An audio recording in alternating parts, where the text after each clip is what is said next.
હા બસ મારે તો બસ બીજું કઈ છે જ નહીં ને, બસ આ ઘરનું કામ જ ખાલી કરવાનું ને બીજું મારે શું કામ છે?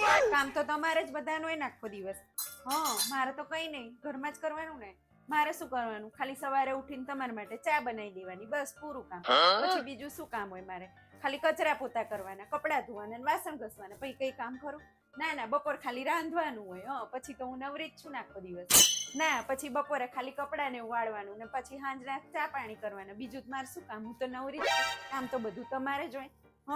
અને સાંજે પછી શું ખાલી 4-5 જણનું રાંધવાનું જ છે ને, મારે બીજું કઈ કામ નહીં, હું તો નવરી જ છું.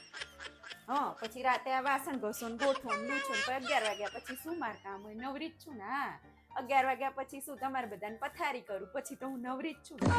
આ તમે આખો દાડો મને એક કરો છો કે તારે શું કામ છે, નવરી જ છું નવરી જ છું. તમે આખો દાડો એક દિવસ ઘરે રહો ને તો ખબર પડે કે હું કેટલી નવરી છું.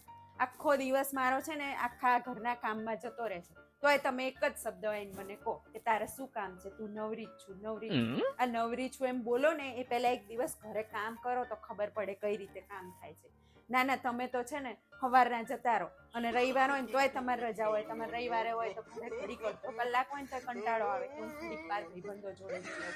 છોકરા હોય જતા રહે બહાર, એ સ્કૂલે જાય, ટ્યુશન જાય, બહાર જાય ભાઈબંધો જોડે. હું કોઈ દિવસ લાઈનમાં પૂછો બહાર બેસવા નથી જતી કોઈ જોડે, તોય તમે એમ કહો તું નવરી જ છે નવરી જ છે. ના ના, મારું મન નહીં, મને ના થાય ઘડીક બહાર જઈએ. રવિવાર હોય એનું એવું કહું હાલો ઘડીક બહાર જઈએ, બહાર ખાઈ આવીએ, તોય તમે ના પાડી દો છો. હા તમે થોડુંક તો વિચારીને બોલો કે આ નવરી છું બોલ્યા કરો છો.